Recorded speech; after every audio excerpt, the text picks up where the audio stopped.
Hello and welcome to Open Studio. I'm Yolanda Methvin, and today I'm in conversation with Loubie Rusch of Making Kos and Haidee Swanby, local food activist, and we are taking a bite out of indigenous foods. So, before we get stuck in, Haidee, can you tell us what is a local food activist? It sounds very political. Hi, Yolanda, thanks. Well, food is a nexus for so many different issues. Our basic survival, our environmental issues, social justice issues. So food activists are interested in that whole big nexus. And it is political in that we're interested in power in the food system. Who has power? Who doesn't have power? And how does that impact on us? And how do we change those power structures so that people have access to healthy food that they want to eat, and that is environmentally sound and that is grown in a socially just manner. Okay, so healthy, socially just. Loubie, can you put indigenous foods in the picture there? Okay, the word indigenous is can be fairly loaded and very broad, and one needs to contextualize it. So it could be indigenous to Africa, indigenous to Southern Africa, and indigenous to South Africa, summer rainfall South Africa, winter rainfall South Africa. So you really need to actually be quite clear about what you mean by indigenous. But generally speaking, it means that it's pretty much from the place where you are. The word endemic brings you very localized and generally only belonging to one particular place. Indigenous can be much broader than that. So in the context of the Western Cape and the Cape Floral Kingdom, we've got endemic, indigenous, both foods and plants. So how does it contribute to food security and food sovereignty? Well, Western Cape foods at the moment actually contribute virtually nothing at all, because traditionally Western Cape foods were foraged, not cultivated. And so at the moment, and in fact actually South African indigenous foods barely contribute to our economy, because most of them are not in cultivation.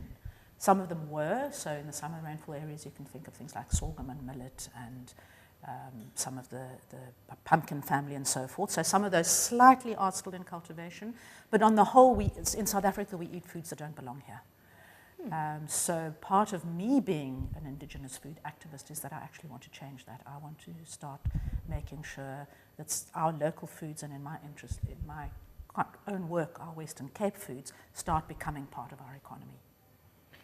Okay, so now with all recipes, we've got a few of the ingredients, so we can start putting it all together. I'm getting a better picture of it. If we see we've got indigenous, food sovereignty, food security, endemic, why are we not seeing these things in sort of popular trends? We've got so many cooking shows, there are so many food blogs, Instagram feeds. Where does indigenous, endemic, localized food fit? That's definitely one for you. They're beginning to fit in a number of different places. In the sort of high-end food scene, foraging is kind of trending worldwide, and it's happening here as well. So you've got some top-end restaurants that are beginning to serve some foraged indigenous foods. In terms of the food sovereignty conversation, I'm trying to make it my business to bring our local foods into that arena as well, because many of our indigenous foods are actually growing around our cities and are available to us if we only knew about them.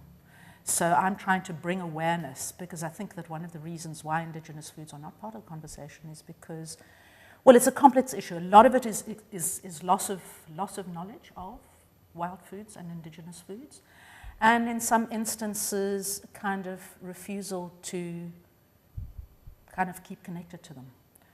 When you become part of a monetized economy or an urban dweller, then sometimes wild foods, indigenous foods, are something that you begin to turn your back on, and I think that that's sad at very many levels. And then we find that it becomes sort of a category of gourmet food offering. Absolutely. So how do we, again, keep it accessible and local? I mean, we've got a city of 4 million people, and there are things growing everywhere. How do we make it more inclusive? I think one of the deeper issues is that we have this global industrial system that that produces in a very particular way, that we bought into this idea that we must grow big monocrops and feed them through these big centralized systems and buy corporate seeds. So there's a big political system that really pushes industrial crops rather than indigenous foods. And there's a whole advertising industry that also goes with that. There's a huge power that these corporates have to keep our, these exotic foods in place. So there's a lot of education that has to happen, and there's a lot of support for small communities that have to happen. And yeah, a lot of awareness around this huge industrial system and the problems with it, and why we should start breaking away from it and beginning to live a lot more locally. And as Loubie says, see what is around us, the incredible amount of food and the rich heritage and culture and roots that we have. So that sounds like it's a nice opportunity to talk about heritage and food preservation. So when we come from a break, let's do that. Let's talk about heritage in the Cape Floral Kingdom and food preservation.